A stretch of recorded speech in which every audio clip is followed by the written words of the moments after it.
We are live. Live and coming at you. Live from New York and Phoenix.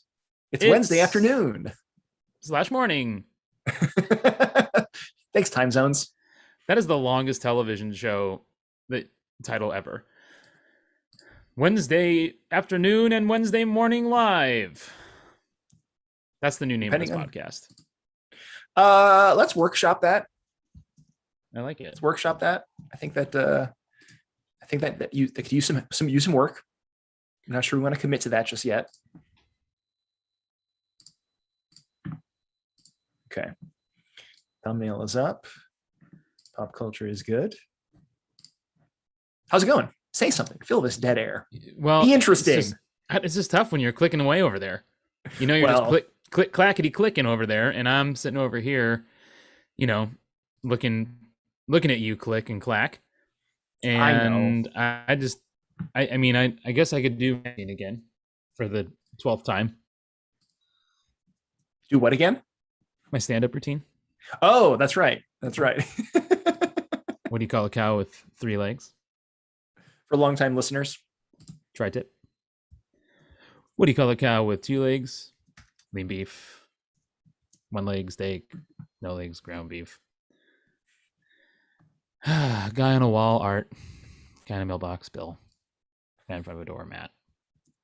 I love your fidelity to the bit. Like, I'm going to finish this. I'm just going to do it all. Yeah. You know, if there is one thing that probably I can embody for us, it is a fidelity to a bit.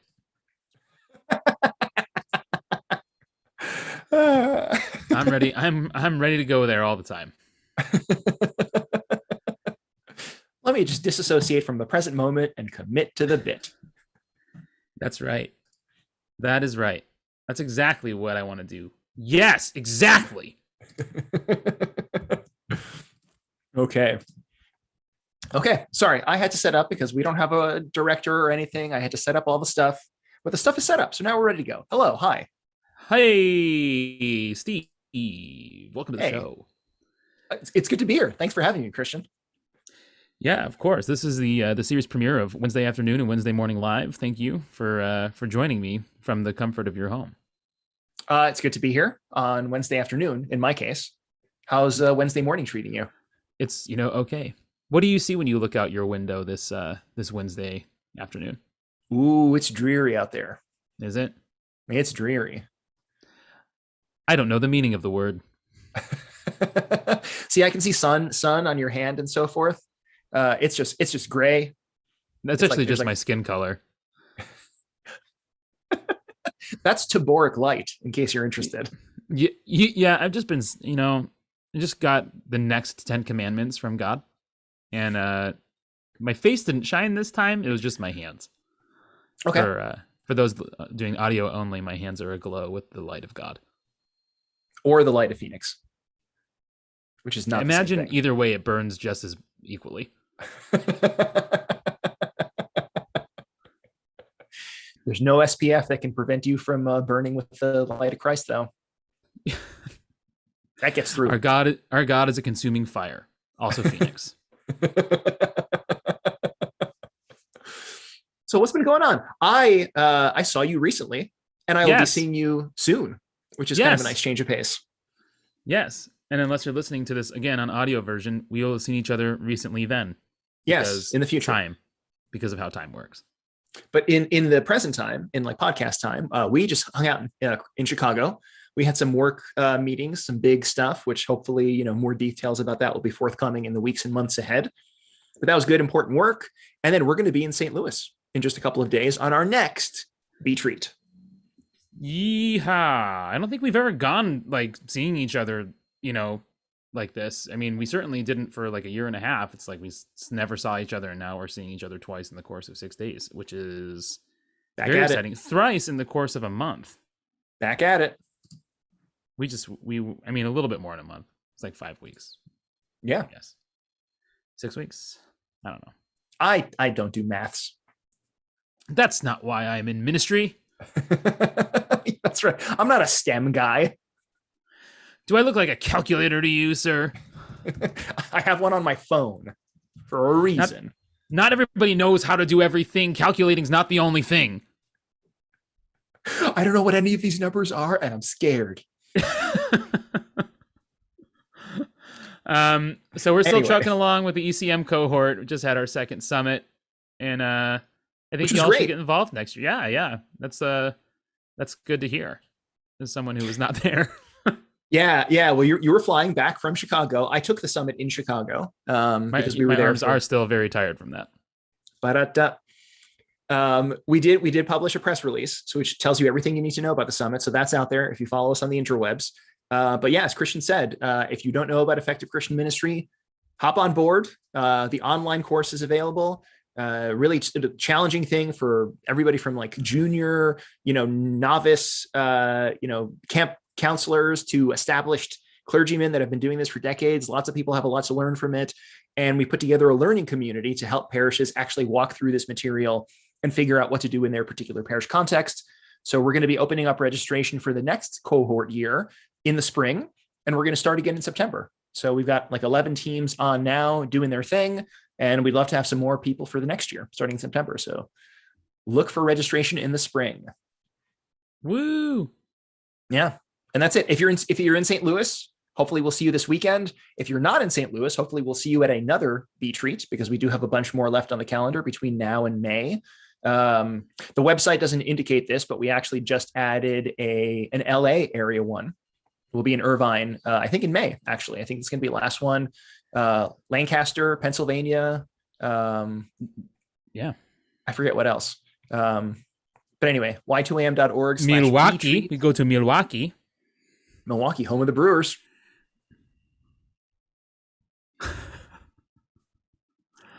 Are you in Milwaukee? Is this Wilt Chamberlain? Have the courage to say something. Baxter, bark twice if you're in Milwaukee. That's it. Bark twice if you're in Milwaukee. But yeah, hopefully we'll see you in St. Louis. And if we don't, we know where you live. St. Louis. True. On that ominous note, which actually leads us really wonderfully into the content of this week's podcast. Yes. How dare you? And we should have Tim just sort of like sprinkle that in every now and again. It was like, yeah. Well, that actually would be really fun. Yeah. What are we doing this week on the live version of Pop Culture Coffee Hour, or Wednesday, whatever the heck it's called now? We are doing the Rise and Fall of Mars Hill podcast. It has been a long time brewing in our minds and a long time coming, and we are finally here because finally all of the episodes have dropped, as they say in podcast lingo. And that is not... Do we say dropped? I think so. Like it's hot. Unless it's ours, then they probably have just flopped. Flop it like it lacks structural integrity. The latest Pop Culture Coffee Hour just flopped. We've been doing this for a while. Actually, podcasts plop. They plop.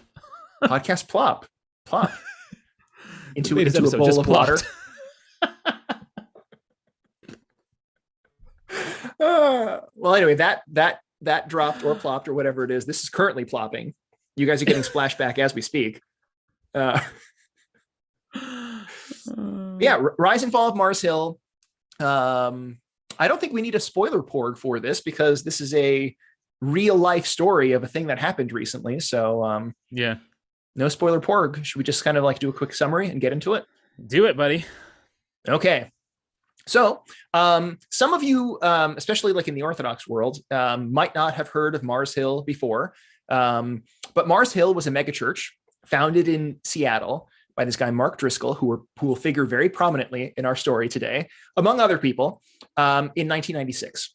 And it very quickly went from a tiny church plant to this 15 campus mega church, right? Until 2014, when it all fell apart. Hence Rise and Fall of Mars Hill. And it grew largely because of the charisma and notoriety, if we're going to be honest, of the preaching pastor, Mark Driscoll, who was really kind of the face and the driving force behind this thing. Which is interesting because, like, we'll get into this too. Like, Driscoll very famously said, never went to seminary, was never a member of a church before he founded Mars Hill, which probably should have been a bit of a red flag for people, but it wasn't. But anyway, he created this community where he was unaccountable for his actions. And that all led to 2014, when church members accused him of bullying and misogyny and lack of financial transparency and harsh discipline of church members. And, church leadership, such as it was, offered him an opportunity towards reconciliation, and he didn't accept, and he just kind of like left. And then a year later moved to Phoenix and started a new community. And as one person said in the podcast, like Mark got to leave, the rest of us weren't so lucky.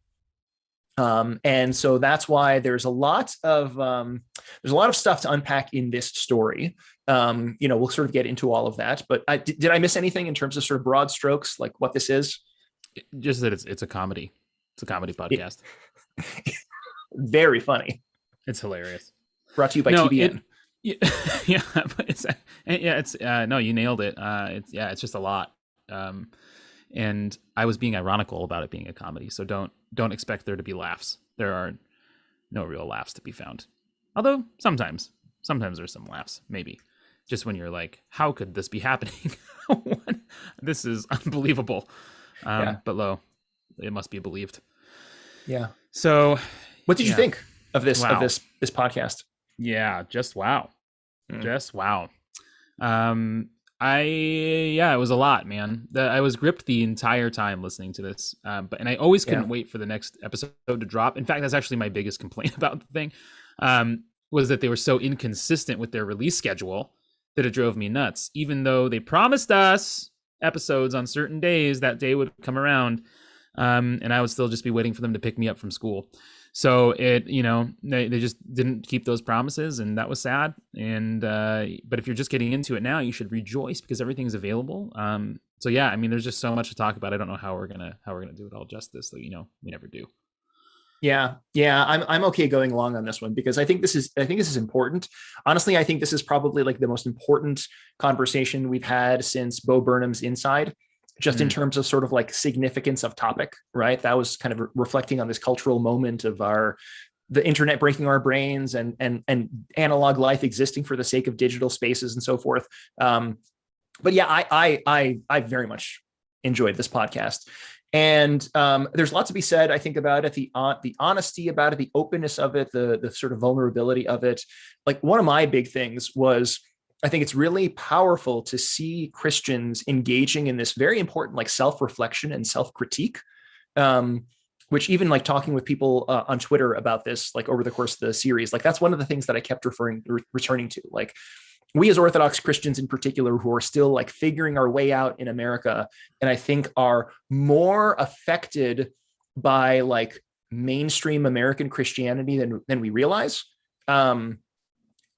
Who sometimes like internalize some of the pathologies of American Christianity without some of these like release mechanisms. I think this question of like self-critique and self-reflection, I think, is a really important one. And that's why I think like this is this sort of podcast that anybody in church leadership or ministry should watch, certainly in like the American context, because, different nations have different sort of like temptations and struggles and so forth. But if you're here, man, this is a podcast to listen to, and hopefully this conversation does it justice.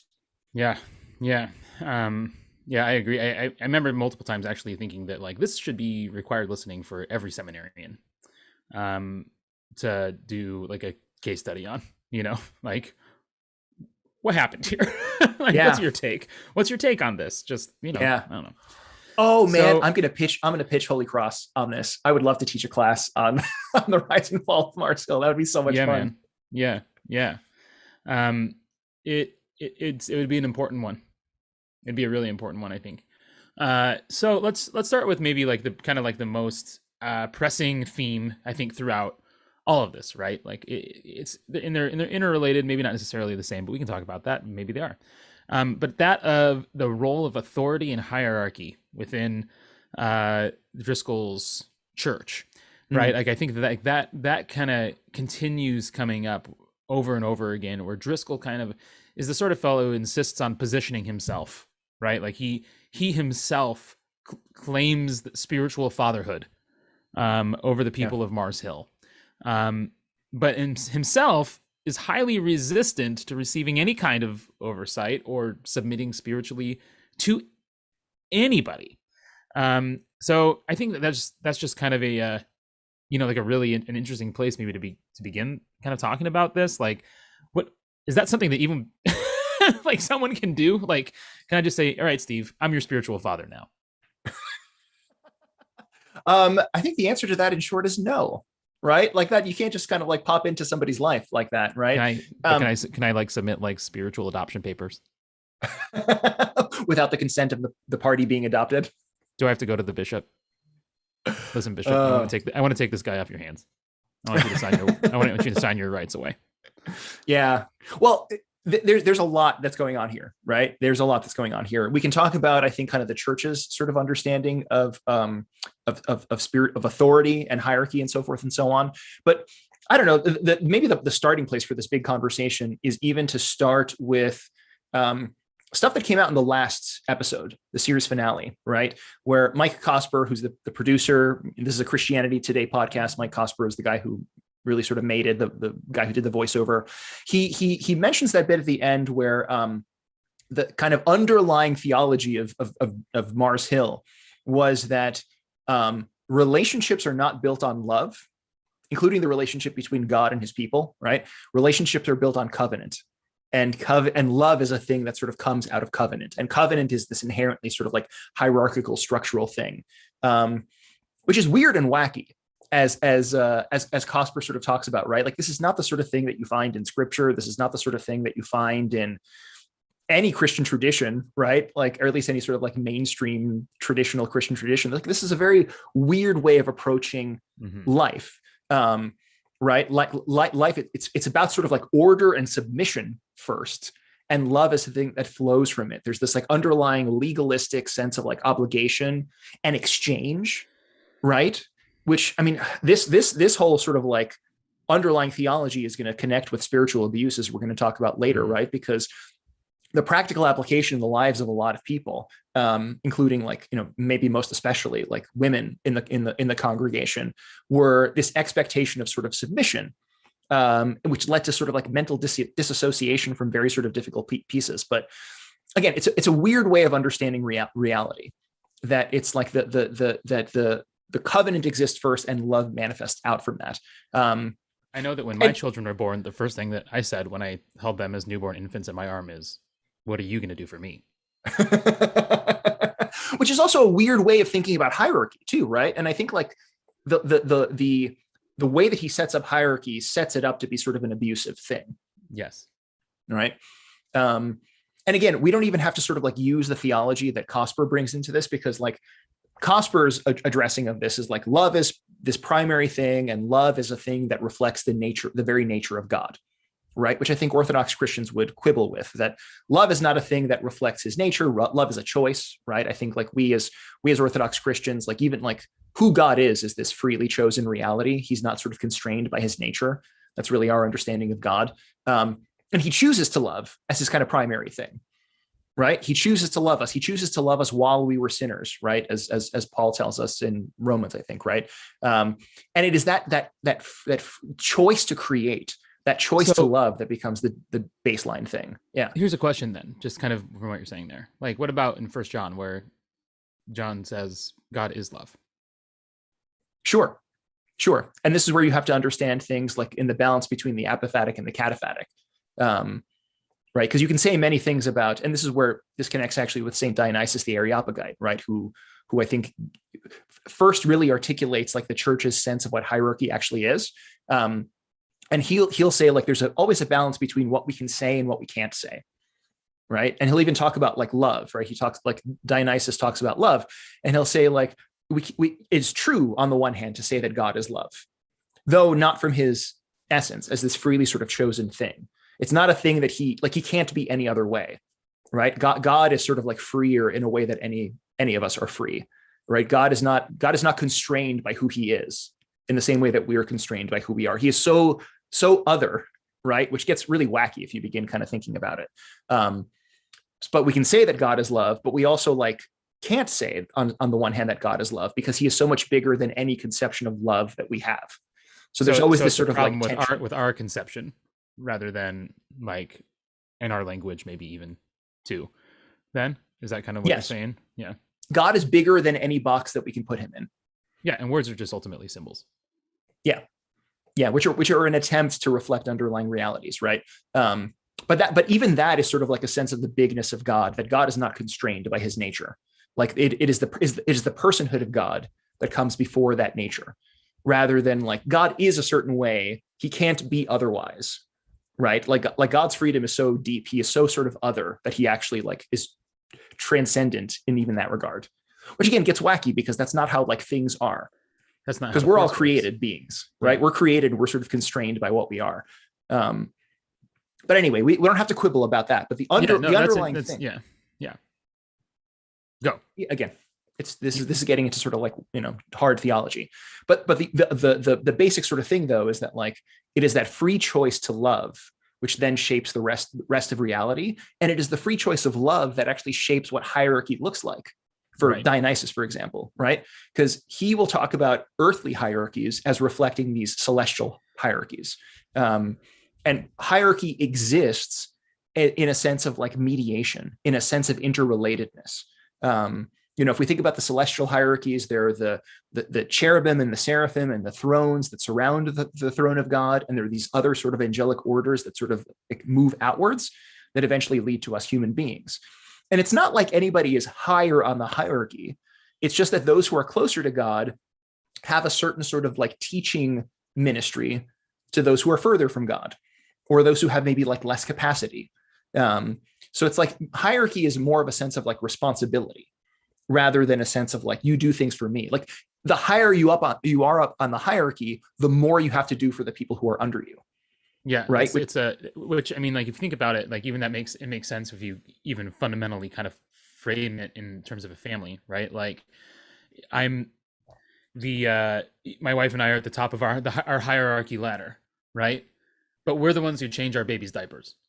We're the ones who teach them how to walk. We're the ones who teach them how to eat. We're the ones who teach. So like the authority is never this kind of like, again, like, come on, baby, clean your room, get back to work. Although sometimes, I know where she lives. But authority, yeah, it really is like it has to be a generosity if it's going to be an organic and authentic authority, right? Otherwise, it's just it's dominance. I think this is one of the big problems that I have with a lot of understandings, even of things like parenting and things like authority, is basically people leveraging power in order to get you to agree to be dominated. Yeah. Right. Like that ultimately is like when we try to, and there's a fine line, right, between like trying to teach your children obedience and trying to get them to submit to you out of agreement to be dominated. Yes, I will be dominated by you and agree to do what you've told me to do for fear of you getting mad, for fear of whatever. But even that kind of obedience, while we may be like, see, look, they're doing what I want them to do, it's not an obedience that's born out of that kind of like organic, authentic authority of love, right? Yeah. Like, why should my children listen to me? Because they know you love them. Exactly. And that's exactly because I love them. Not because I'm and the they dad, know you love them. Yes. And not even because I said so. Mm-hmm. That is, I don't think that's ever a good reason for a child to have to listen to a parent because I said so. It's like, no, dad needs to do better. Right? Like, yes. I should be the kind of dad my children want to obey. Yes. And I think that's important. That's sort of like the wanting side of it, right? Like this is one of the interesting tensions the church offers, even in terms of like, authority and hierarchy and so forth, that there is sort of like a chosenness that comes into this, right? Like two classic examples. A marriage is not supposed to be a coerced thing, right? There is sort of a mutual submission of the husband to the wife and the wife to the husband, right? But it's not like a coerced thing. It's actually something that is asked at the beginning of the service, traditionally, right? Yeah. Because if you are expected to be obedient to this person and love this person, like it's a thing that you were not pushed into. It's a thing that you choose to enter into. Use an even more extreme example of a monastic at a monastery. Like you choose what elder you want to be in obedience under, right? You choose to go to this monastery or that monastery because you want to be under obedience to this elder rather than to that elder. Like, you don't just say like, I want to be a monk. And then there's like some sort of central HR that says, oh, you're going to Sinai, or you're going to Athos, or you're going to whatever, right? We've got an opening at Simino Petra. Like, you're going to have to like, can I like apply for a transfer like 6 months in, or like, is there a probation period for insurance? It's like Ticketmaster. Like, there's like a countdown on the website. It's like, you have 6 minutes to complete this transaction. Otherwise, somebody else gets this. Yeah. Internet out. Which, P.S., almost happened yesterday. I bought John Mulaney tickets because he's coming to New York this summer. And I struggled mightily with Ticketmaster, but I finally got them. I want to go. Uh-oh. Yeah, I got 2 tickets. I don't know what I'm going to do with them, but we'll see. Can I come? If you're in New York that week, sure. When are you going? We'll take this conversation offline. No, this is the most important thing now. Sorry for this tangent. You said I said Ticketmaster. I don't even want to talk about this podcast. I don't want to even be around anymore. I don't want to talk about Mark Driscoll anymore. Said all of Christendom. But again, think about that, right? Sorry.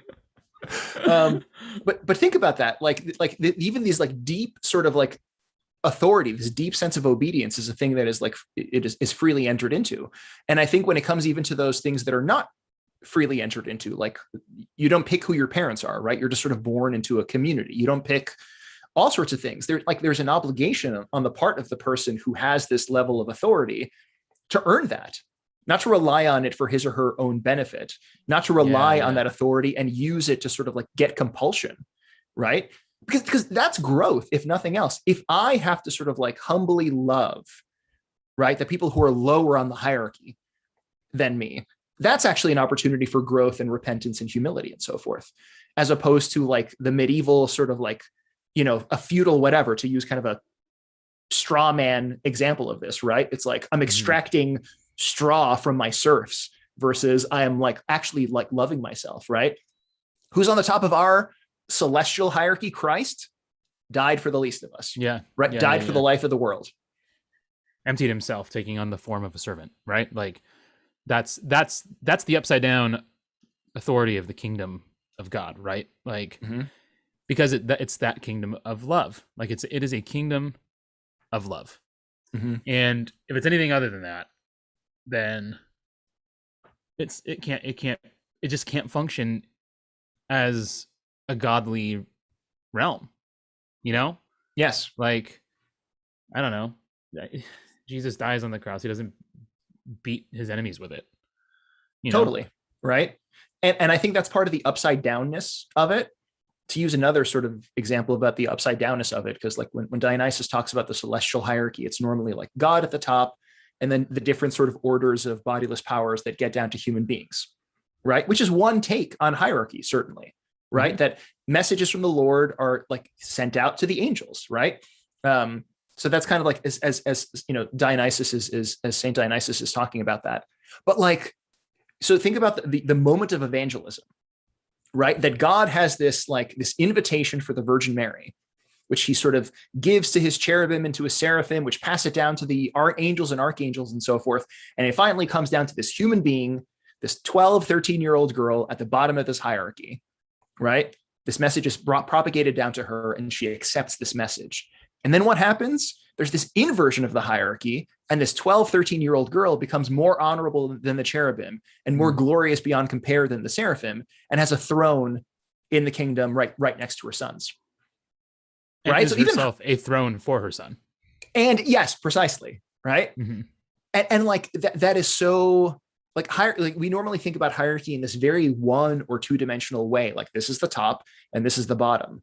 But on some level, human beings are at the bottom of this hierarchy, right? In one view of it, but also like we're at the top of this hierarchy in a different way, because like we have things which the bodiless powers don't have, right? It is a human being who is more honorable than the cherubim.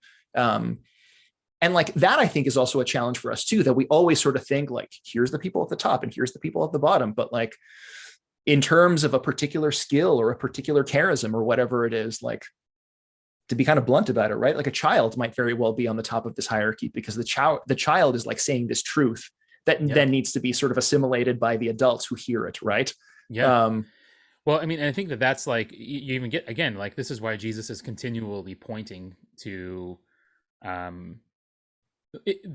just the opposite, like the opposite of what you think, right? Like, and this is why I love how, like, if we, like, the word repent, right? Like, I feel like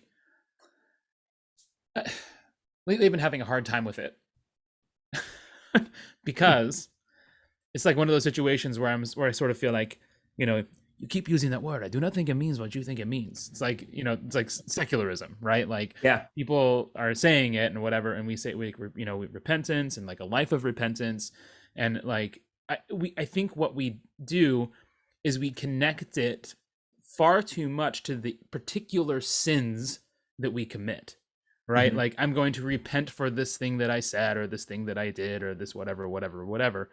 Whereas if we could have the understanding of it being like a conversion of the mind, right? Like a changing of the way we see, a changing of the way we think, seeing the world differently, right? Like, oh, part of my repentance isn't just that, like, I called you a name, right? My learning to see differently is to see that you are Christ. That's, and if I can have the eyes to see, but those who have the eyes to see and the ears to hear, if we can think differently, see differently, change our minds, then in some ways those sins that we commit are no longer going to be committed, right? Like, and this is how, here's another example of this, right? Like, I've been thinking a lot about like the way we interact with the church, and how really I sort of think that maybe our the way we interact with like the church building, the temple, should itself be educational for us. Right? Mm-hmm. Like, when we go into church, what is being revealed to us is the reality that all things are held in Christ, right? He's up there at the top, and we're out there, and there's Christ up there, and Christ behind us, and Christ over here, and Christ below, and it's just everywhere. All things are held within Christ. And that's the reality of all things everywhere present, filling all things. Would you go into your church temple and just like throw some junk on the ground? I would not. Right. Why not?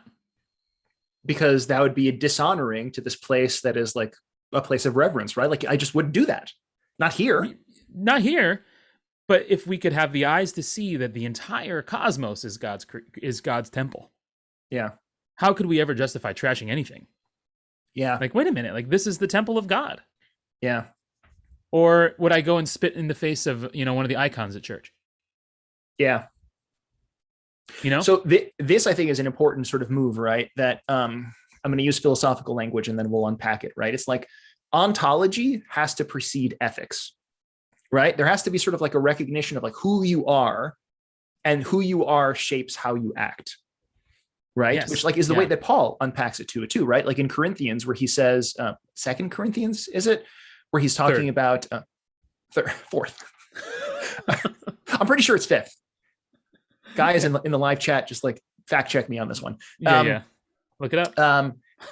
He says, why would you unite yourself with a harlot, right? Why would you unite your members with a harlot? Because you are a temple of the Holy Spirit, mm-hmm. right? And the fundament, and that's like the thing. He's not browbeating people to behave a certain way so that they can become something. He's kind of like first inspiring them and convincing them and convicting them that you are a temple of the Holy Spirit, right? Like, God loved us even while we were sinners, and transformed us even while we were sinners. And that's the reason why we behave mm-hmm. in this way. It's like that moment in Lion King, right? When like Simba's dad shows up to him in the clouds, and he says to him, like, remember who you are my son and the one true king. You're more than what you have become. It's always a really powerful moment to me, right? Like, you are more than what you have become. Yeah. It's not like, again, it's that statement of ontology. Like, this is who you are. It's not something you've lost. It's clouded, it's obscured, yes. But like, it's not gone. Which is the fundamental rhythm, right, of the preaching of the New Testament consistently, right? Like from John the Baptist, who's preaching like the kingdom of heaven is at hand, right, to Christ, who then sort of repeats that, and takes up that mantle and preaches the coming of the kingdom, right? His good news, right? The good news of the salvation of the world, right? And then it's our response to that salvation. It's like, oh goodness, the world is not what it used to be. I am not what I used to be. Now what do I need to do? Right? And that's the reason why sell everything you have and give it to the poor. Not in order to bring the kingdom, right? But because the kingdom is here, right? And because here in the kingdom, like there is no poverty in the kingdom. So sell what you have and give it to the poor, because that's how you actually recognize what is.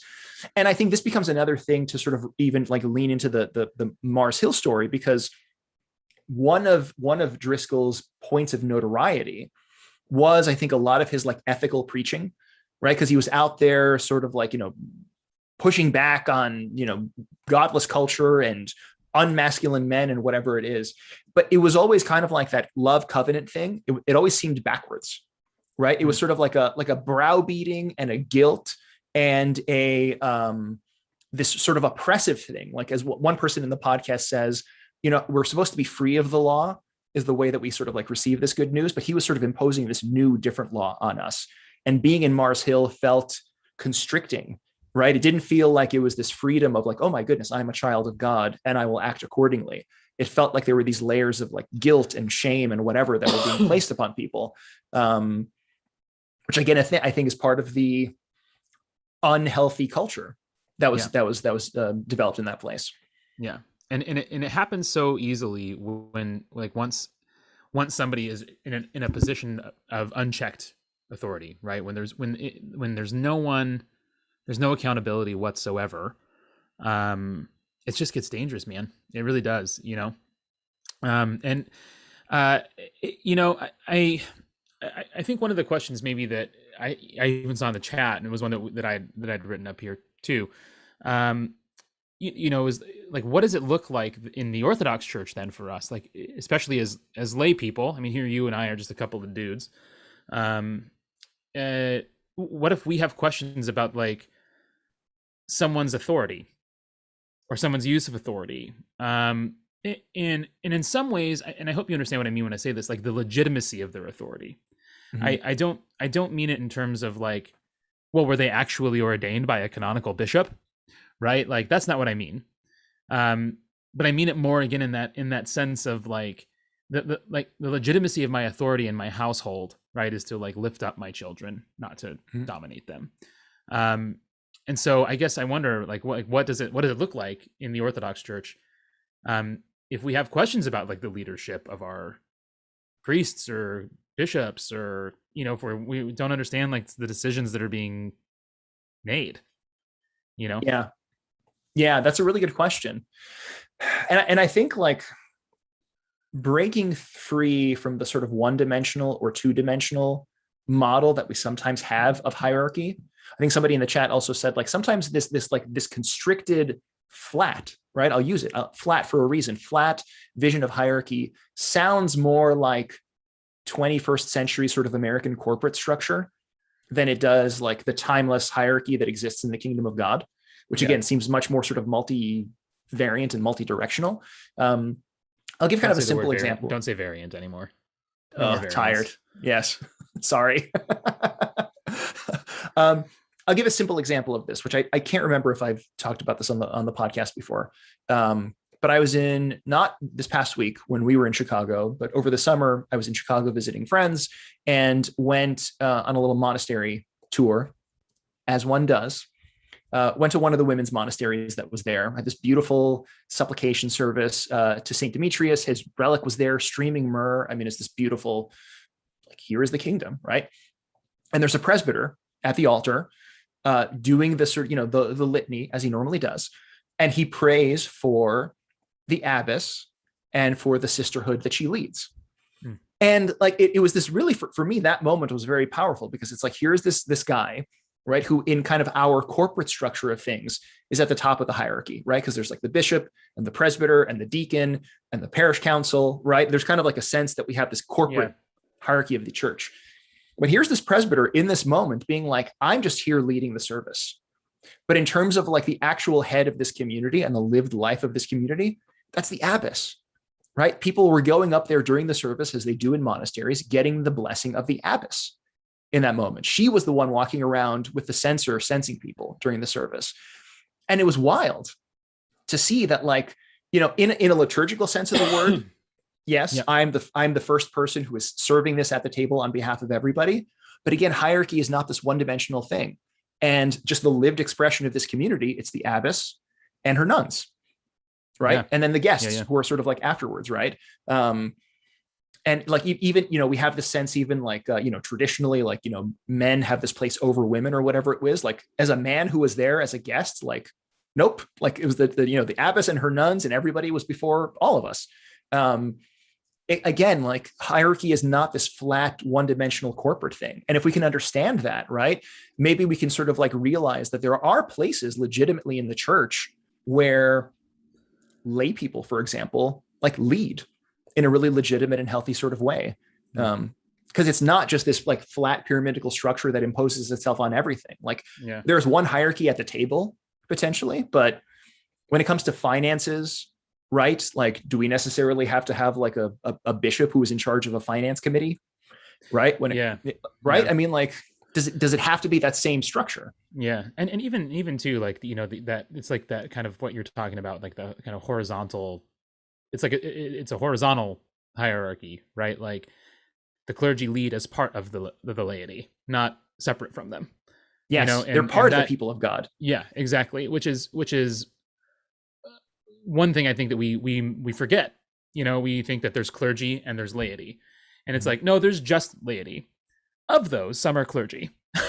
You know, like yes, they're us too. They're not, you know, whatever.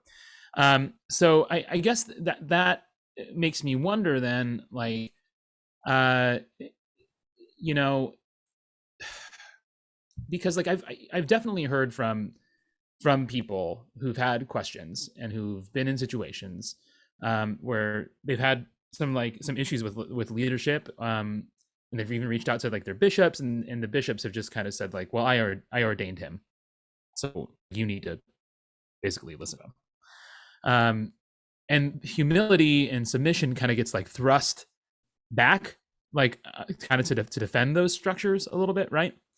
But what I wonder about is like, so where is there kind of like a you know, because St. Basil has some pretty strong words about like how church leaders should conduct themselves, and like that people should actually speak up and do, like, say something. If you see something, say something. He was talking about airport travel and the clergy. So I guess I just wonder, like, what does that look like? You know, if we're like, yeah, we call these guys fathers, right? Like they're fathers to the community, but they're also, again, as part of the laity, our brothers. Yeah. You know, like this is our brother who's leading us in this service. So what does it look like, I guess, the kind of call to accountability, or to, does that make any sense? Yeah. How do we avoid Mars Hill traps is what I'm trying. How do we not do that? Totally. Right. And this, I think is one of our challenges as contemporary Orthodox Christians, to sort of push into the fact that, like, the things that we say believe, the things that we say we believe aren't always the things that we actually believe. Like, as we're having this conversation, I'm even thinking of like ordination, right? Ordination is this thing. Obviously, it is the bishop of a particular diocese who is the one who like lays his hands on, or multiple bishops if it's a bishop who's being elevated, right? So there definitely is, like, in a hierarchical sense, like this top-down sort of thing.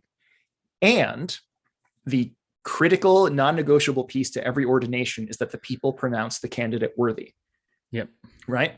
Which we have turned into, like, today, it's just become this like pro forma thing that we do. Everybody shouts axios, right? Congratulations. Right. Yes. Which means congratulations. We say it like in English, axios to, so forth, as if I'm giving somebody my best wishes. Right. As opposed to, like, it is a proclamation of who a person is. And it is almost like the sort of like the laying on of the hands of the laity in this place. The bishop is laying his hands on, and then he looks up at the people, and the people say, yes, he actually is worthy. He turns around and goes, am I right? And he winks, and there's a little shimmer, and this guy, am I right? Yeah, that guy. Right. So that I think is important, like sacramentally speaking, right? The amen of the laity is a non-negotiable piece of the service, right? Like a presbyter can't serve the liturgy by him or herself. An ordination can't happen just with like one bishop in a room by him or herself, right? Like these are communal things of the kingdom, and the body of the people need to be there to say amen, to say worthy, etc. And if we actually internalized and understood that, it would not be a response for a hierarch to say, I ordained that guy. Right? It wouldn't be. Yeah. It wouldn't be. Yeah. And there's no real precedent for that, right? Like at all. Because I guess like what I worry about, right, is that we hear so much about like obedience and submission as things in orthodoxy that are, again, really important and really valuable. But I sometimes feel like we also, as a result, like outsource our thinking. Yeah. You know what I mean? Like we think that like to be obedient and submissive is the same as not having an opinion or not. You know what I'm saying? Yeah. So there's a couple of St. Basil quotes that I wrote down that I thought were really interesting. One is to kind of, first of all, to get back to your point earlier of like what we do with authority, right? Basil says, he who set over the word, the gospel, right? He who set over the word must not abuse his power to insult those who are under him, nor even exalt himself over them, but must rather use his rank as an opportunity for practicing humility towards them. Wow. Yeah. This is from Basil the Great. And yet again, when he says about the laity, he says the laity should test what their teachers say. Should test what their teachers say and receive what agrees with the scriptures, but reject what disagrees, and sternly decline dealings with those who persist in such teachings. And then he says those who have little knowledge of the scripture should recognize the stamp of sanctity in the fruits of the Spirit, and should receive those that show them, but reject those who do not. So there's something here, like there's some level that like the people of God are vested with a spiritual authority of their own as well. You know, which is it's a dynamic thing. Yeah. Right. It's very much a dynamic thing. You know, as two things sort of come up with these quotes, right? The first quote, which is Basil saying that the people on top must not abuse their power. Like there is a reason classically in the church, the different sort of like stages of ordination or the different offices of the priesthood, right? The diaconate, the presbyterate, and the episcopacy were tied to the three stages of the spiritual life, right? That there was a purification, illumination, deification. Like the candidate for the diaconate has to have been on some level, like on this path towards purification, not just a random sort of schmuck, right? Somebody who's begun the work of transformation, like the repentance that you were pointing out earlier, right? And a presbyter has to be further along the line, and a hierarch has to be further along the line as well, right? Like holiness on some level, or at least like the striving for holiness, is a precondition for office in the church, which is kind of what the people are saying when they pronounce somebody worthy. Yeah.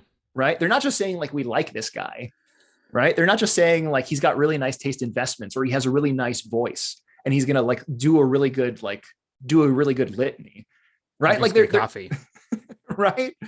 That's what that sort of proclamation of worthiness really needs to be. And I think sometimes, like in terms of just our organizational structure of the church, right? Like it can sometimes seem that is, and this is like, it's not a current reality, right? Saint Simeon, the new theologian in the 11th century, 10th century, I'm forgetting off the top of my head. I mean, he was butting heads with people back then, talking about how the candidates for the holy orders need to have had some level of purification, illumination, deification, right? He was one of the people who were like, our bishops should not be politicians. Our bishops should be coming out of monasteries and have actually like lived a life of repentance and have some demonstrated like spiritual charisms before being put in these authorities. So like, this is an old problem. This is not like a new conversation, right? So there's that to that first quote. And then to the second quote, like the thing that comes to mind is Mark of Ephesus, right? When there's that sort of like fake union council that happens. And we sometimes say it's like Mark is the only one at the council who said no, but like the people said no to it too. When the patriarchs and the emperors and everything got back to Constantinople, right? Like the people did not accept this council, which is another piece to this, that if our people are spiritually well formed, they can bring this sort of like level of discernment to the table as well, as Basil was saying. Yeah, which is so important, you know, and it really is. It's a mutual responsibility, I think, that we have to one another, and to the hierarchy, right? I think they actually, it's loving for us to be able to hold them accountable, you know, like lest a Mark Driscoll occur, you know? Yeah. And that you don't have an opportunity for humility, right? Because you hit something I think that's really important, is this idea of like the danger that can arise from somebody's platform outpacing their character development, right? Like when somebody, this is a big theme in the podcast. Yeah. And it's kind of like what you're talking about here, and even like the stages of ordination, et cetera, right? Also, to me, man, it just goes to show you, I think, like when you look at the temptations of Jesus, right? Like Jesus was brought into the wilderness and he was tempted, you know, with like, okay, first temptation, you're hungry. Here, change this rock into stone, right? Show us what you can do. Do something really cool here. Do a little magic. Why don't you do a little magic trick, Jesus? You know? So there's like this sense of power. Like, what kind of power do you have? Mm-hmm. Right? And Jesus rejects that. Then he's taken up to the top of, you know, the hill, and he's like, look around and I'll give you all these kingdoms if you bow down and worship me. Right? So what he's being tempted with there is wealth, possessions, right? Here, I'll give you all of this. You can have it all, baby. And Jesus is like, no, I'm good. And then the other one is he takes him to the temple, tells him, throw yourself off and they'll catch you, right? And then basically the idea there is like, the temple's not like a private place. It's like, go out in the public and show these people what happens when, and I may have told you this, like I asked my daughter, like, if you saw Jesus do that, like what would you think? And she said, well, I would think that he was pretty special. Yeah. And so there's this question of like prestige. So the major temptations are power, possessions, and prestige. You know, he's not tempted with like, you know, sexual immorality or whatever, right? It's like, those are the big ones: power, possession, prestige. Driscoll finds himself in a position with all three. By the time he leaves, his annual salary was $675,000 a year. That's a spicy meatball.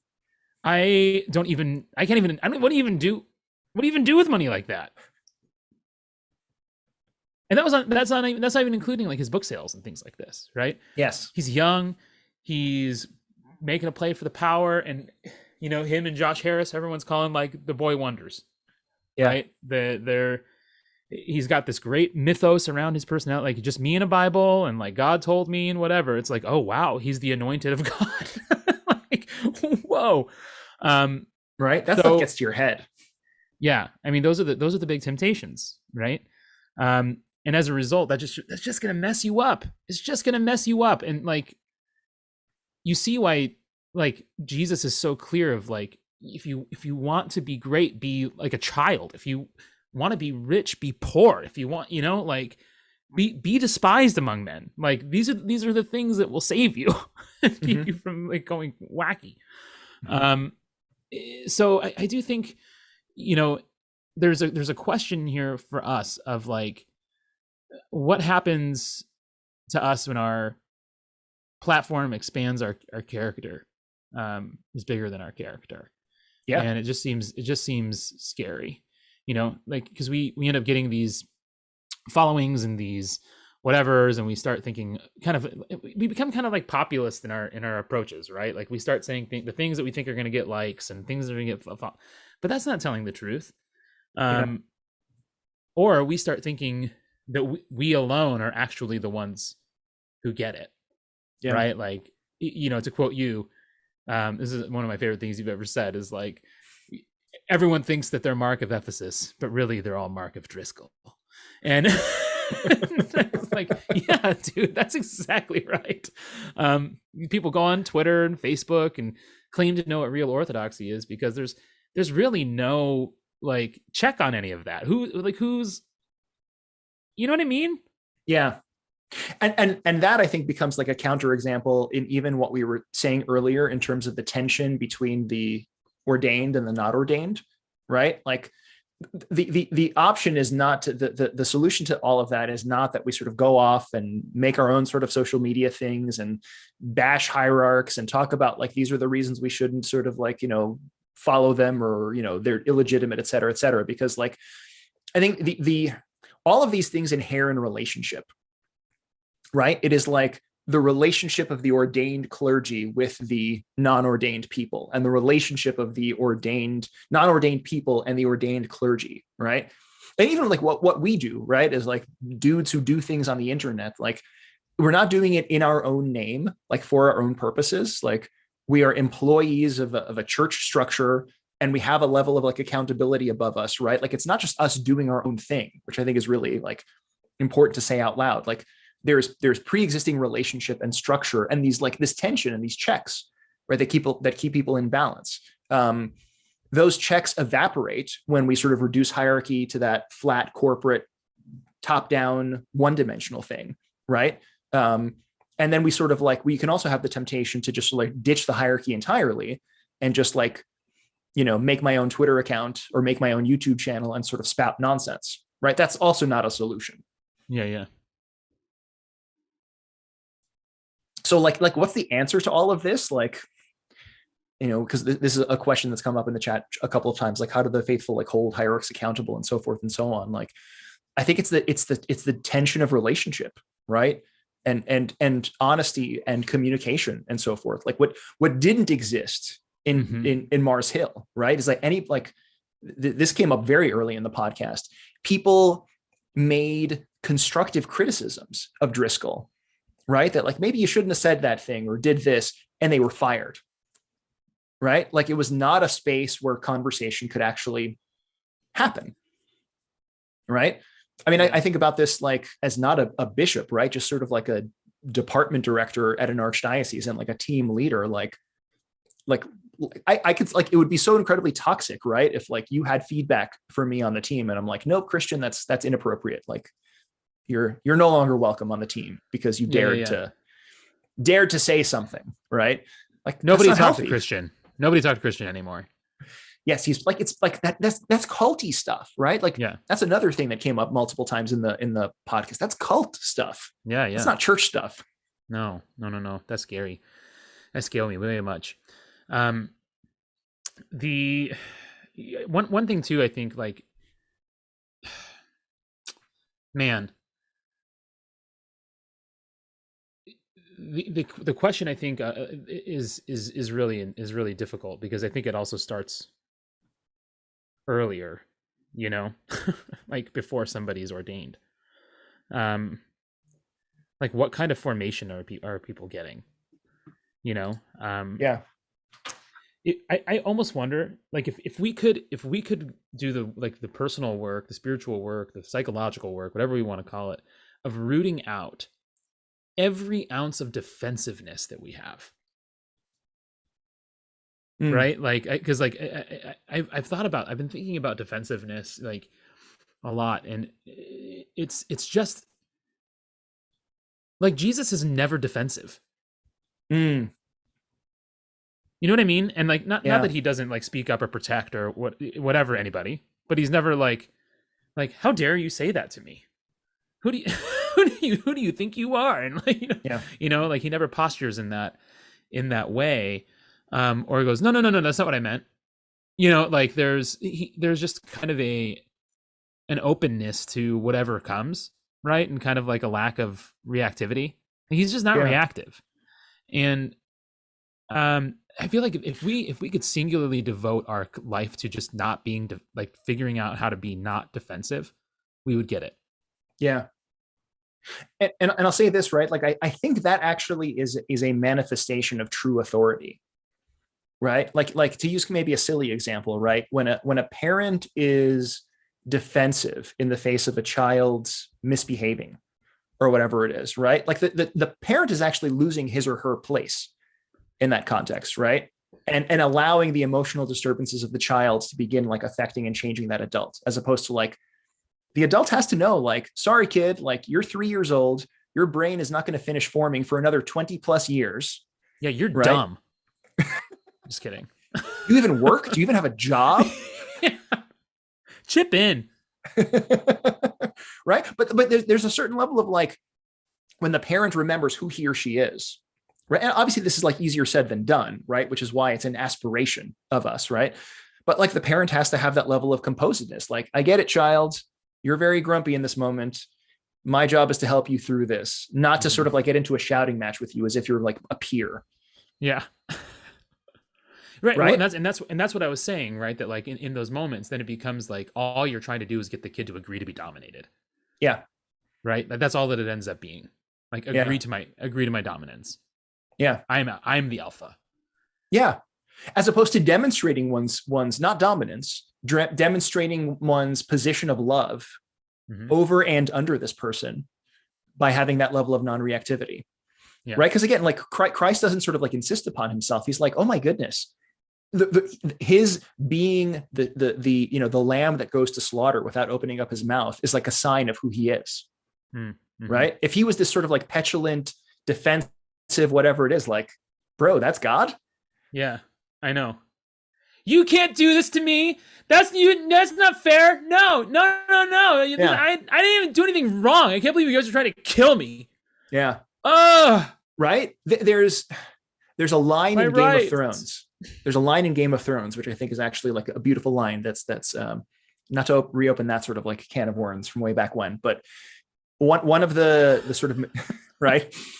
One of the heads of families in the head of House Lannister, at some point, like he sees his grandson, who is the king, and he's like, this like petulant 11-year-old who's like not being listened to, and he's slamming his fists on the table and he's saying, I am king, you must listen to me, right? And he says very simply, anyone who has to say I am king is no king at all. Yes.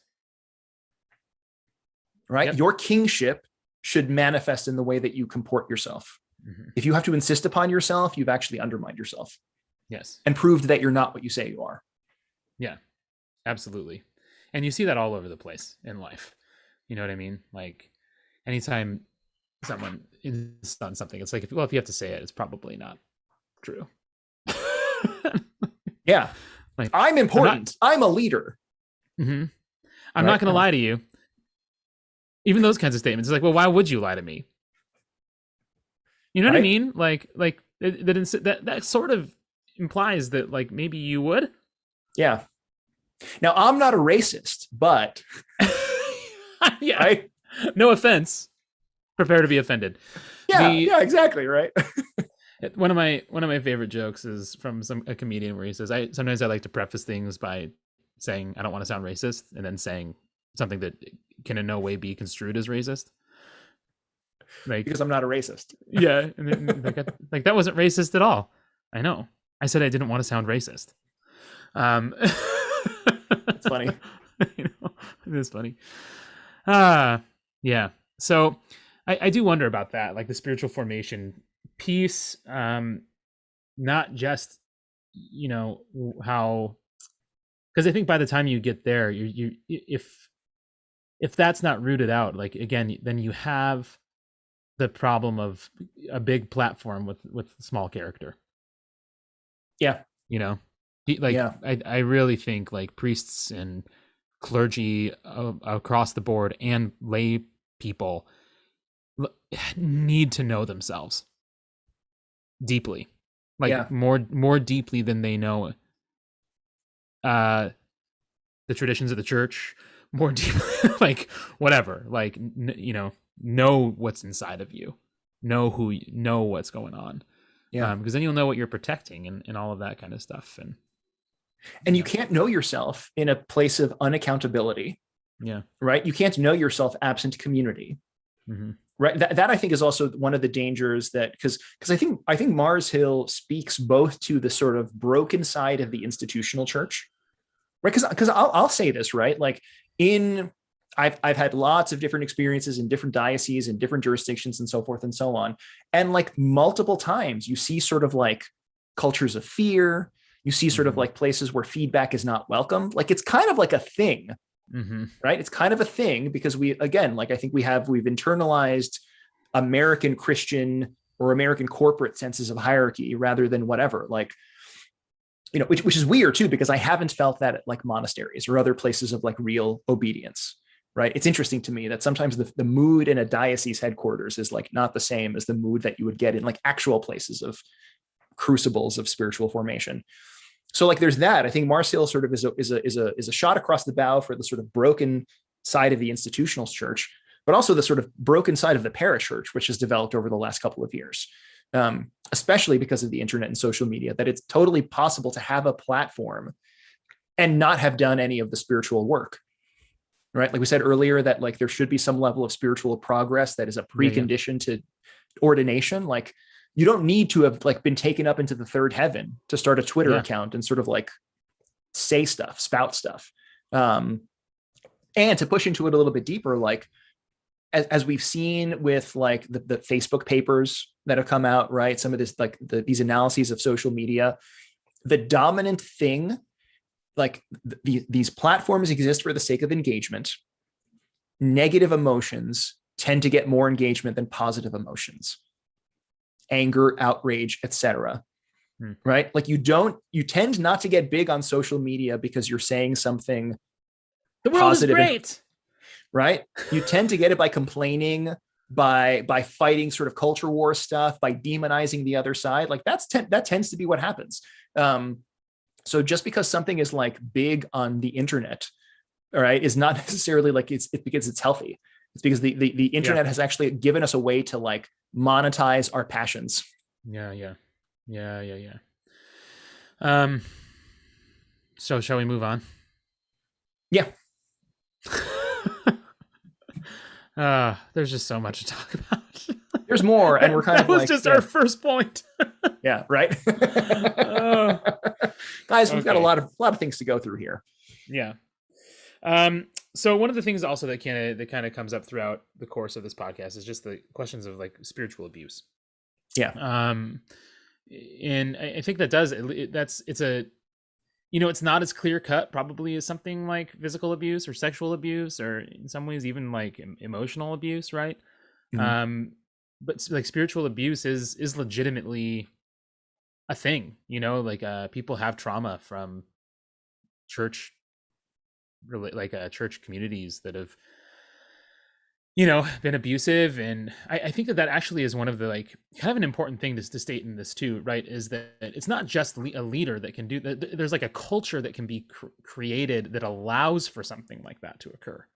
Yeah. Right. For someone who, for people to not take those questions, to not allow speaking up. And, a lot of times there's like an inner circle that kind of defends the person in authority, defends the person in power. So there's, obviously the community leader or whatever, but then there's also the gatekeepers. And like the gatekeepers are just as important in terms of like a problematic thing. C.S. Lewis talks about this kind of dynamic a little bit. Like he wrote this essay called, I think it's like The Inner Ring, something like that. I don't know. And just like what the problems that we have this like desire to be kind of on the inside of something. We'll kind of do whatever it takes to kind of be, in the room where it happens, the room where it happens, the room where it happens, right? Yeah. Which is what makes Burr such a compelling character in that musical. Because we can identify with him, right? Yeah, because he won't commit to anything. He just wants to be in the room, right? Yeah. And that's what happens in these communities too. Yeah. It's power for the sake of power. Yeah. So there's some really good articles that are out there. We'll put some in the show notes about like spiritual abuse, because I do think it's an important thing to at least kind of know about, right? Like, because if I think there's been a lot of like, whether you're Orthodox or not or whatever, I mean, it doesn't matter. Like, COVID has been such a weird time that has, I think, unearthed a lot of the cracks in our communities. Mm-hmm. And I think there's a lot of people asking a lot of different questions. I know many people who have left their churches and have either not gone back or have thought about switching denominations or have thought about whatever. Like, there's just been, and I can't swallow the idea that it's because they didn't have enough faith, right? Mm. But I can swallow the idea that like something happened, Yeah. that needs to be dealt with somewhere. So Yeah. Yeah. I'll say this as just kind of like a posture to a lot of these things, right? And I think I don't know that we've talked about this on the podcast, but offline, one of my sort of like attempted just postures about the world is to always like hear concerns, right? And hear critiques, even if you don't necessarily agree with the solutions. Right. And I think sometimes what we do as people is because we might disagree with solutions, Mm-hmm. right? Like, whether we're talking about politics or whether we're talking about this and that, and our, which is fine, right? We're not all going to agree about solutions and policy decisions and so forth and so on. But I think the danger really comes when we begin to turn a deaf ear to like underlying critiques, right? And underlying observations. And that in itself, right, I think is a sign of abuse. Like we can totally disagree about, like to the Marsil example, right? And I'm forgetting exactly that what precipitated that first critique, which led to that first firing, right, which began sort of changing the culture of Marsil. Well, like Driscoll as the head pastor, right, could very well have said like, okay, you're raising this critique. I disagree about what to do with it, but I'm going to honor the fact that you are trying to name something that you disagree with.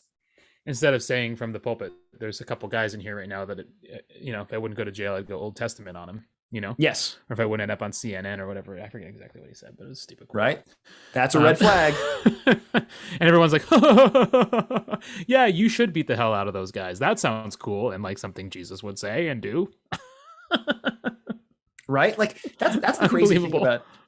Super unbelievable. But it's something we can get sucked into because it makes us feel good about ourselves or whatever it is, right? A word that came up multiple times in the podcast is tribe, right? That's another thing. I think like these the reason that we can shut down critique is because we also begin to sort of see people as part of another tribe. Yeah. Right. Which is a challenge for us as Christians. Like if there really is no longer Jew nor Greek, male nor female, et cetera, then like, these are things that people are like the fellow brothers and sisters in Christ are saying. And it's kind of a lazy move to be like, well, those are outsiders who are saying this. Yeah, totally. And to even bring it right. Cause I think like we can also say like, oh, that guy did something, that guy, but to even have the idea of like critiquing a culture of a thing, or a structure or a system, like this is what's tough, right? I feel like system has now become one of those really loaded words, right? Yeah. Like if you say like, oh, there's these systems and structures, then it's like, you're this like radical leftist or whatever. If you're, it's like, well, no, I mean, a family is a system. You know what I mean? Like that's just what that means, right? Like how all these parts work together and like they, you get into these ways of interacting. So like I talked to my couples about like, well, you're a system. And so like, let's say you guys have been disconnected and you don't go on date nights, right? So like husband has been asking for a date. Let's go on a date. And the wife's like, no, or whatever. And he finally gives up, right? Those gears only turn in the direction of no dates. Well, then suddenly she's going to try to change that and go the opposite way and say, well, now, wait a minute, like you've given up, like let's go on a date. Let's go on a date. It's like, well, we're already in a system that doesn't go on dates. Yeah. We now need to change the system altogether, right? It's not just enough for now wife to want to be going on a date, for example, right? There's a whole system that needs to be rearranged and changed. But we spend so much time thinking about the individual that we miss the reality that there are just one tree in a larger forest that's kind of like decaying, and so we don't need just to convert humans, we also need to convert institutions and systems. Yeah. I sent you a great quote from Richard Rohr the other day, so I'm gonna go ahead and read it real quick. Please. He says, individualism has taken away the credibility of the gospel in the Western world because we think that we can seek our private freedom independently of others. But genuine evangelization must move forward on two rails. We must simultaneously evangelize individuals, calling them to freedom, and evangelize institutions, nations, and systems, calling them to conversion. If you do the first, you will be called a saint. If you do the second, you'll be called a communist and a revolutionary. And for this reason, most of us remain safely on the first side. And that is like, that struck me like a rock from a slingshot right in my forehead before my head was chopped off by my own sword. Yeah. And that was a Bible reference, by the way. In case I know the stories. A little virtue signaling for the crowd.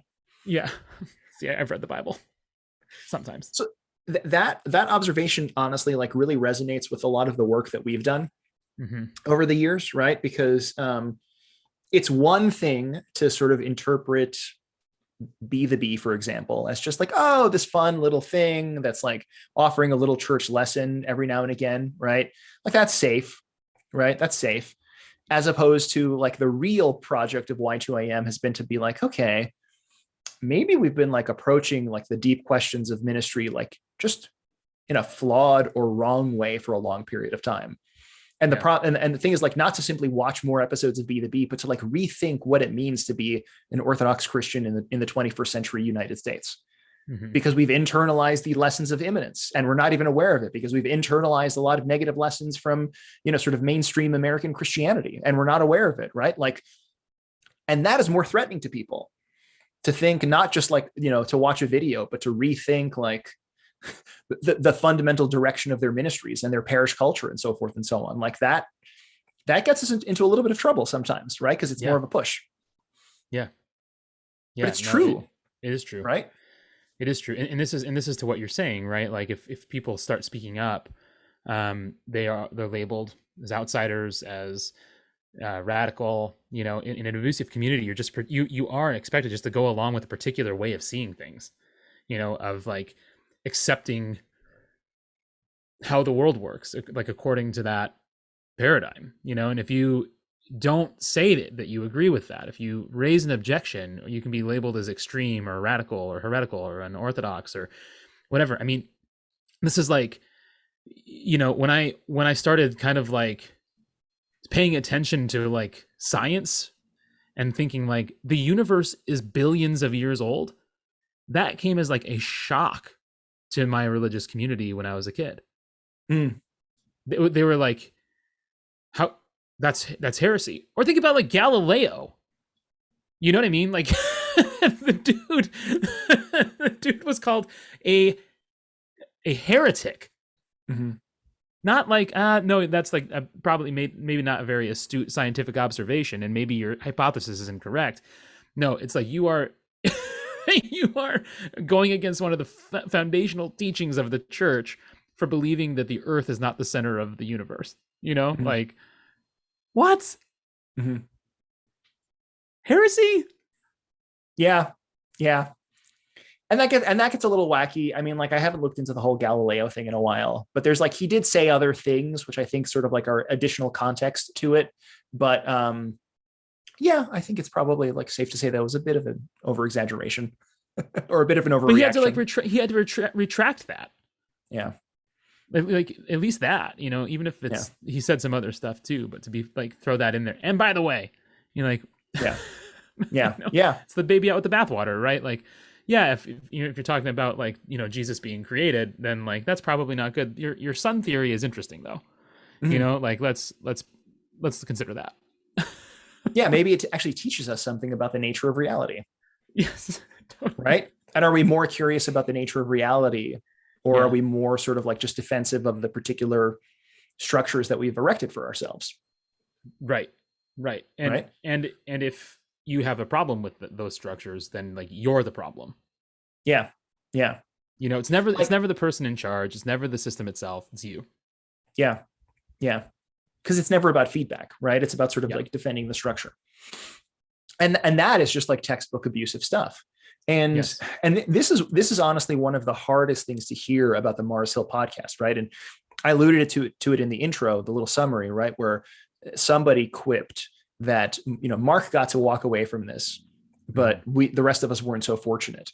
Like the fact that there was this sort of pattern of spiritual abuse that happened for all those years, right? 15 years at least, between 96 and almost 20 years, from 96 to 2014. And then Driscoll just got to sort of like walk away and go on a sort of a media speaking tour, right? And then a year later announce a new church. Whereas there's people today, right? Like Mike Cosper was interviewing people for the podcast, a lot of people, from parishioners to people who actually worked for Mars Hill, et cetera. Like there are people to this day who are still struggling with their faith. There are people who took their own lives, right, in the aftermath of all of this. Lots of layers of like actual human cost to all of this, which is the real tragedy. And one of the things that makes this podcast like very, very difficult to hear. Like you think about the human toll that this like took and continues to take, right? From people who, like there was the one guy who was like a kid during Mars Hill and is now like an adult. And he went backwards to try to like affect some reconciliation between his dad and Driscoll, because he's seen the toll that it took on him. Or the guy who staged like a demon intervention for his dad, who it turned out like had some sort of chemical imbalance in his brain. And what he was actually struggling with was not honored. And he then like attempted his own life and then did it again a couple of months later successfully. Like real loss, right? Like these are not just kind of abstract musings on health and abuse and so forth. Yeah. Or the amount of marriages that were able to persist in unhealth because they were not sent to actual trained professionals. Like, I mean, there was just so much that was so yucky, you know? Like, it's bad. It's just bad. Yeah. So we, you know, I think we do want to like at least, I don't know. I think it'd be good to make some of those resources available, just like in case, like if you're feeling too, like you, again, like wherever you are, like if like things aren't adding up in some way, like, you know, you're not alone. I know many who've gone through that in the last couple of years, especially, but even prior to that. And so there's resources to be able to identify that. And there's even like therapists and stuff that are actually specialists in like spiritual abuse too, which is huge. So and it's worth maybe digging a little bit deeper, right? That I think some of the underlying posture of Mars Hill, I think, sort of fits in with this spiritual abuse, because like the abuse is very much about this broken hierarchy that the people at the top are there to sort of take from the people at the bottom, right? Not to serve. It's covenant before love, right? And covenant in this very self-serving sort of way. It is about defense, right? Rather than defensive systems, defensive positions, rather than like this sort of joyful proclamation. I think those even are sort of like warning signs about where things can get a little bit off the rails when it's sort of about power and prestige and connectedness for its own sake, right? Like the position of a donor in a community or the position of a pastor in a community or whatever it is. And also I think sometimes like the sort of oppositions that we get into, right? Because our oppositions of left versus right, of whatever versus whatever, can have kind of a defensive sort of tinge. And it's like no longer about preaching the gospel with joy and hope in the resurrected Christ. It's about sort of like this scarcity sort of defensiveness. And like, we will do all sorts of terrible things for the sake of like that scarcity and defensiveness. You know, you think about zombie movies where humans are cruel to each other because like, it's what we need to do to survive. Right. I can see somebody in Mars Hill talking about like, you know, that spiritual abuse was necessary to survive in the face of godless Seattle or whatever it is. Right. Or another thing that's often said, right? Like it's all of that spiritual abuse was worth tolerating because like, look how many people came to Mars Hill. Look at the fruit that happened. Right. Like what a crop. Look at that crop. What a crop. What a crop. Yeah. Sorry for the multiple. I think you should leave references. For those who are not familiar, it's good stuff. I'm not sorry for them. I'm sorry you haven't watched it yet. Is what I feel sorry about. But they are very funny shows. Yeah. But yeah, man, I don't know. I don't know what I was gonna say. Probably nothing good. How are you holding up there? You're looking at you sound a little tired, or maybe just overwhelmed by this topic. No, I mean, I think there, you know, this topic I think is really important, because I think that it's the reality that a lot of people live. You know, I think they find themselves, whether it's in a church community or not, like in the structures that they don't like, you know, or that don't feel right, or something. And I guess like that to me is partly why, you know, I feel like that's worth listening to.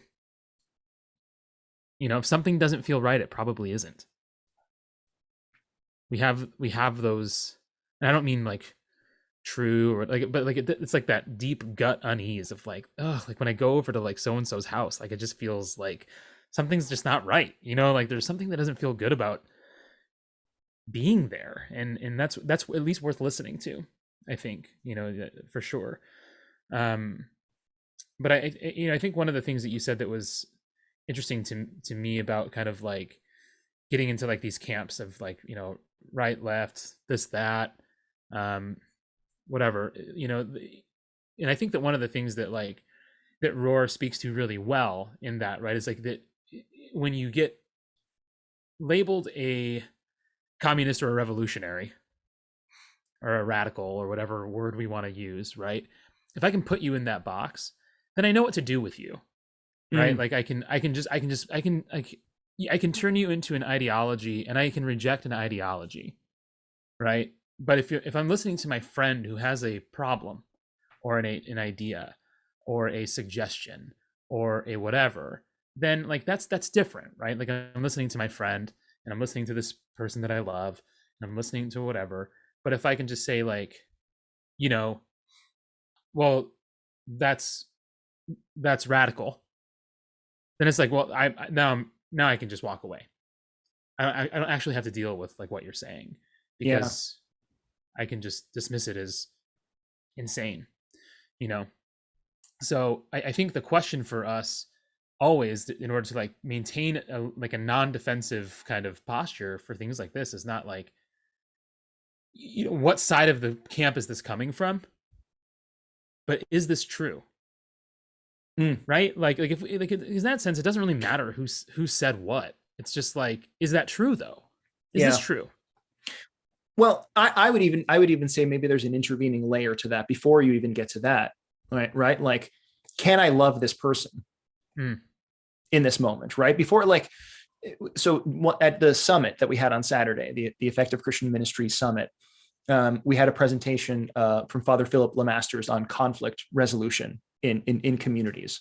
And some of these questions were coming up. And like one of the things that we were exploring, which I think was really helpful, is that like sometimes conflict is exacerbated when we sort of focus on the merits as opposed to developing the underlying relationship. Right.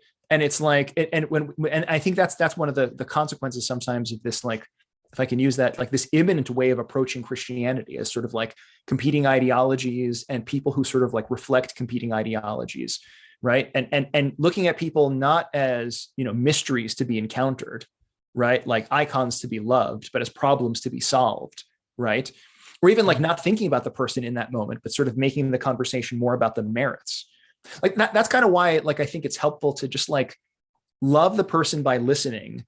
And like, whatever, like, we don't even have to think about the solution right now. Like, clearly you're agitated for whatever reason. Like, how can I love you in this moment? As opposed to like, well, that's a very sort of like left-wing thing you're saying, or a very right-wing thing you're saying, or a very ethnic thing you're saying, or a very like, whatever, pick your thing that you don't like. Yeah. Right. Like, how can I just love you in this moment? Yeah. You know, which I think is one of the things that contemporary Christians, like, we totally struggle with, right? Like, this is tangentially related, but I think worth saying too, that like, you know, one of the stories of Mars Hill is that it itself was a reaction to sort of like boomer Christianity, right? Which had its flaws, which definitely had its flaws. And sort of like, that was lukewarm prosperity gospel stuff, crystal cathedrals, whatever. We're coming in and we're coming in hard. But something is we don't realize is that we actually, again, we've internalized the lessons of immanence, and that Driscoll and Mars Hill were just as sort of materialistic and flat as, the big box churches that the boomer generation was sort of giving, and approaching people with the same level of kind of like immanence, right? Because when we see people not as icons of Christ, to connect with what you were saying earlier, but as like representatives of a particular ideology or representatives of a particular pathology, like we see them as like, they are secondary. It's more about the underlying issue that needs to be resolved, right? I'm not interested in loving you. I'm interested in solving the problem that you represent. And that's like part of putting people into a box, right? Like human beings don't belong in boxes. We are these like deep, wonderful mysteries, right? That actually are living icons of Christ. But do we actually think of ourselves in those sorts of ways? Right. Yeah. Because I mean, you kind of mentioned in the outline there's this kind of this idea of like spiritual immaturity versus spiritual childhood or whatever. And I think we sort of, and I don't know if you ever feel this way, but like sometimes I'm amazed that I'm like in my like late 30s. I'm like, man, how is that possible? Like, I don't get out of bed feeling like a 20-year-old anymore, and I certainly don't get out of bed feeling like a teenager. It's like I get out of bed like moaning, and all right, and sitting down in chairs, I go, ugh, like it's just like my things don't work the way they used to. Mm-hmm. And that's fitting because I'm getting older. However, I think we kind of still have like an internalized working model of ourselves as being like younger than we are and kind of feeling like kids. And like, I don't really feel like I'm in my late 30s internally. Sometimes it feels more disorganized than that. And I sort of feel like in the church too, we're called, we sort of are conditioned in some ways to consistently consider ourselves perpetual spiritual children. Instead of growing into spiritual adulthood. Like my relationship with my parents is different now that I'm an adult. Totally. And my relationship with a spiritual father should be different now that I'm an adult. Totally. I'm not going to ask him what kind of car I should buy. Yes. Which is a thing. Yes. Which is also guruism too, yes. Right? Yeah. So this is one of the reasons I very much appreciate Elder Emilianos, who was the abbot of Simonopoulos Monastery, which is a place in a brotherhood that's very near and dear to my heart. If you're not familiar with the elder's writings, which are recordings of talks that he gave, like I highly recommend them. And a theme that he talked about multiple times is the point of a spiritual father, spiritual child relationship is to raise the person into spiritual adulthood. Right. Like he actually, in one of his talks, and I'm forgetting it off the top of my head, he mentions the sort of like, the people who sort of like need a spiritual father to tell them what they're going to have for lunch or whatever it is. It's like in a monastery, we have that level of like monastic obedience. Right. But like, in the world, right. Like figure out what you're going to have for lunch. Like you have to learn how to navigate the world as a grown up, like figure out what color car you're going to buy, right. Figure out what, color shirt you're going to buy. Like, don't come to me for all of these things. Like, you have to learn how to be like a spiritually centered human who can navigate the world. Yes, for sure. And that's scary on some level because like, Lord knows I've fallen into guruism, right? I remember the first time or second time I went to Athos, I was like digging around for all these elders that I've heard of with like, am I going to be a monk or am I going to become a married priest or whatever, solve this for me. And to their credit, none of them did. None of them did. Yeah. All of them are like, well, I'll pray for you. Yeah. Right. And you can tell me how you're feeling if you want, but like, I'm not going to solve this for you. Yeah. Yeah. You have to figure that out.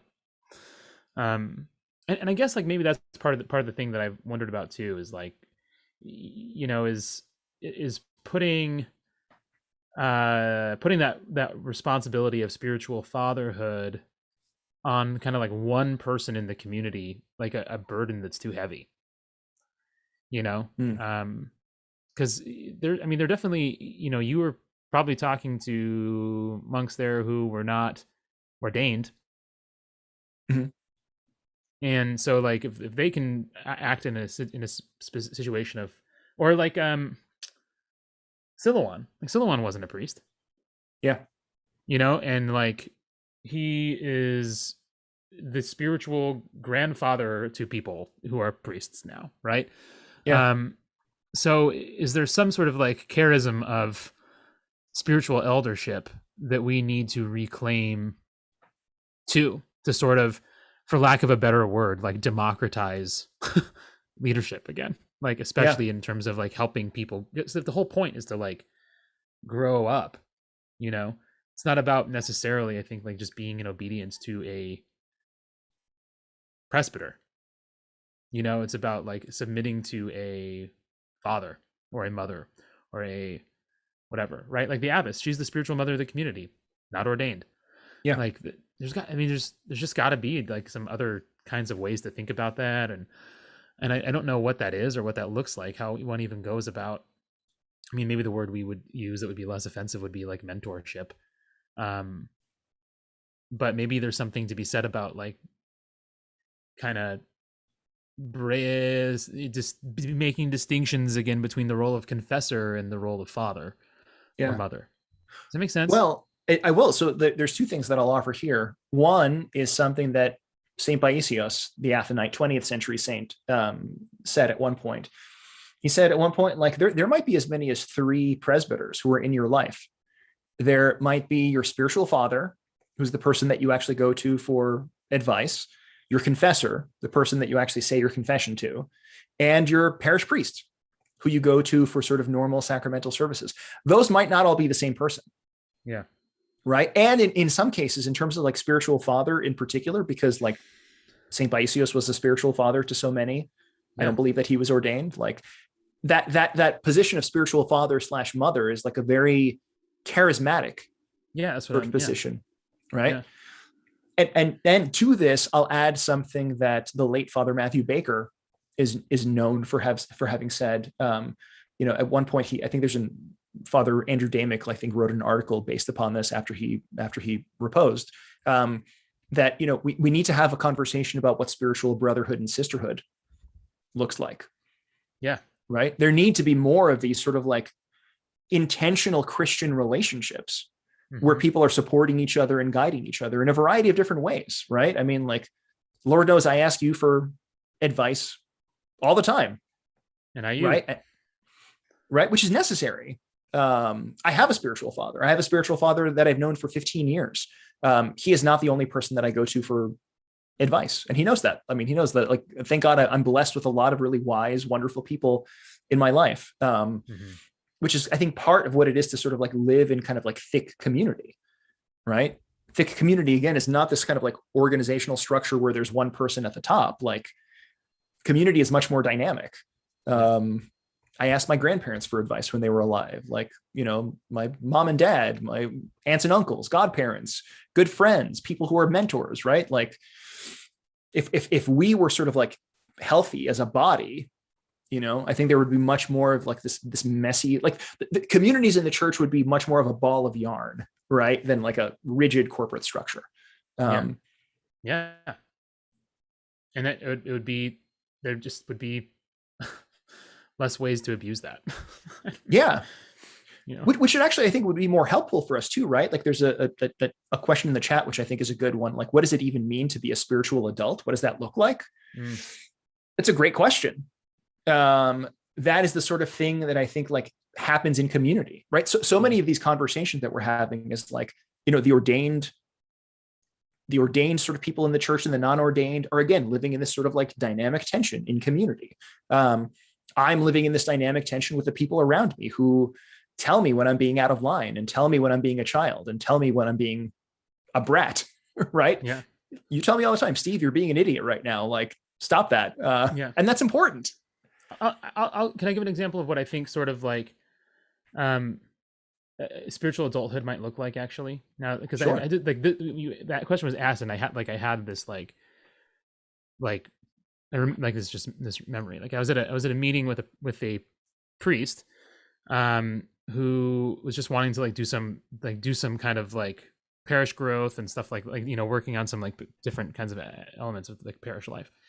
And he was meeting with a fella from like from a Protestant background who had worked in like nonprofit stuff and was just really good at developing things. Like that's like his thing. And so he volunteered his time to come meet with this priest to like just like help out and see what are you guys doing and building. And so this meeting was a great meeting. And at the very end, the Protestant gentleman says, and it took me totally by surprise, because I just it just whatever, you'll know. He says, "Can I pray for you?" Like he just says that to the priest, and the priest goes, "Please." It was like there was no posturing of like, but this is, first of all, this is my church. Secondly, I'm the ordained priest here, right? And I always lead the people, like, but there was like this willingness to be prayed for. That was just, it was astounding to me. Like I don't think I've ever seen humility like that, of just like the eagerness Please. to receive. Yes, I was like, what is happening right now? It was beautiful. It was really, really beautiful. Yeah. And I think that like that to me is an image of spiritual adulthood, of not needing to posture, not needing to be defensive, not needing to be afraid of the other guy, not, you know what I mean? Like, you just, I don't know, like, what's there to be afraid of? I don't know, you know what I mean? Like, this guy just wants to pray for you. What a blessing. So I think like that's the kind of stuff to me that sticks out as adulthood, I think. Yeah. I don't know if that makes sense. Yeah. So I'm going to suggest something, just looking at the hour. It's almost 2 Eastern. We've said a lot. Is there something you want to keep going on, or is this a good place to maybe end our chat? It's up to you, man. Part of me is like, a lot more to say. We could do a 2-parter. I'll do a 2-parter. Part of me is just like, we have 3 men in a Bible in about an hour. Oh, yeah. You probably need to eat some food and use the restroom before that happens. A little bit. But who knows? I mean, I just hope you don't. You know me better than that. And then not wash your hands. You know me better than that. I was made for this pandemic. Does anybody? My time to shine. Yeah. My hands are so dry. I have a buddy who has a shirt that says "socially distant by nature." I get it. Yeah, it made me happy. Like, that's funny. Yeah, man. There's more to say. We can come back and do this again at some point. We'll have to figure that out. Who knows? Maybe, I don't know. Maybe we'll even do sort of like a impromptu thing in St. Louis over the weekend. I don't know. Well, let's think about this, because there is a lot more to be said. There's so much to be said. Yeah, I knew we wouldn't get it done. I knew it. Yeah. Shall we end with some God sightings? Yes, please. Why don't you introduce the segment to those who may not know it? Yeah. So, in the past we've had various kind of like third kind of acts, I guess, closing moments. And we've done like top 5s, and we've done philanthropy hour, kind of like highlighting different charities and stuff like that. But this time around, we decided that we were going to end each note with each episode with kind of like a positive viewing of seeing God, like some moment where there was this encounter, or like something, what we're calling God sightings, for lack of a better word. So I'll go ahead and go first. So on the Feast of St. Nicholas, my family, my wife and my littlest went to liturgy, and it was a beautiful liturgy and just very prayerful and very, very sweet. And at the end, we went up in our priest was anointing us with unction. He was doing an unction after St. Nicholas's liturgy. I don't know if that's a normal thing. Like, I've never seen that before, but maybe I've never been to a St. Nicholas liturgy. I don't know. But about a I guess it was actually in it was Palm Sunday of this year. Our 2-year-old daughter had burned her hand with an iron, and it was really bad. It was for sure kind of like 2nd degree, some possibly 3rd in some places. It was just a bad burn. Poor little thing. It was the most, even just thinking about it now, oh my God, it makes me want to cry. Poor girl. But we took her up to get unction, and she's got some scarring on her hand, and she was just getting anointed. She was like so sweet getting it. And when he went to anoint her hands, like he did the cross on her right hand, did the cross on her left hand, and then after he did that, he noticed the scar.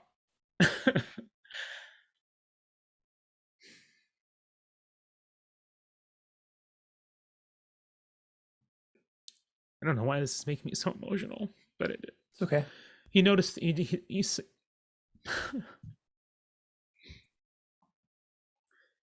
saw her scar, and then like notably was just like, oh, and then anointed just God, I don't know why this is making me cry.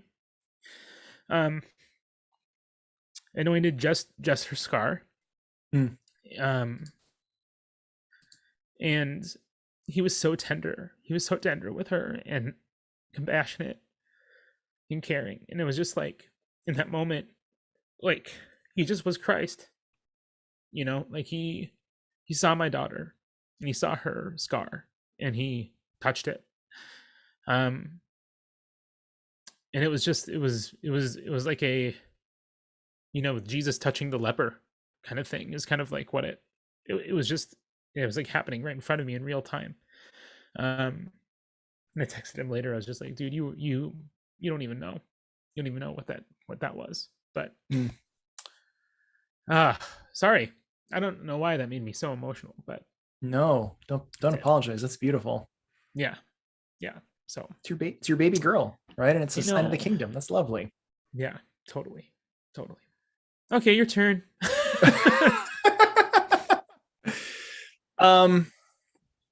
Yeah, mine is not going to be as moving. But mine is actually a guy that I met at a retreat recently. Guy who was led to the church by some of the stuff that we've done, which is always fun. I have to say, by the way, the amount of people who don't reach out to us like on the internet, but like show up at retreats that we do and are like, hey, I've been Orthodox for the past like however many years. Thank you. It's like, oh, that's kind of cool. And I love that these things like happen like in community, right? People like will meet us at liturgy or meet us at whatever. It's, again, these are not like internet interactions, but like real people in real communities.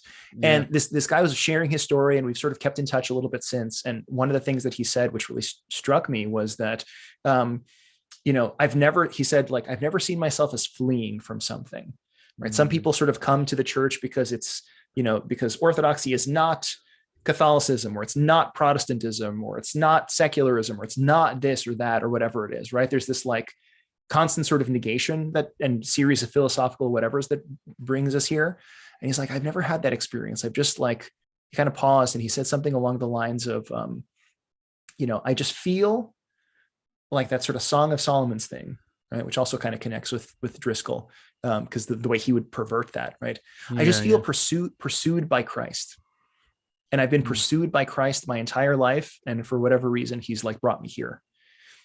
And that for me was really beautiful, because, this was a guy not wrestling with ideology. This was a guy who just had this felt sense, right, of Christ in his life. And Christ, for whatever reason, led him to these goofy videos, and for whatever reason, led him to this like parish. And I had the blessing of just like hearing this guy with this, like cool. this real depth, right? Like I just feel like God's been chasing me my entire life, and he brought me here. And thank you for being a part of that. And that was beautiful to me.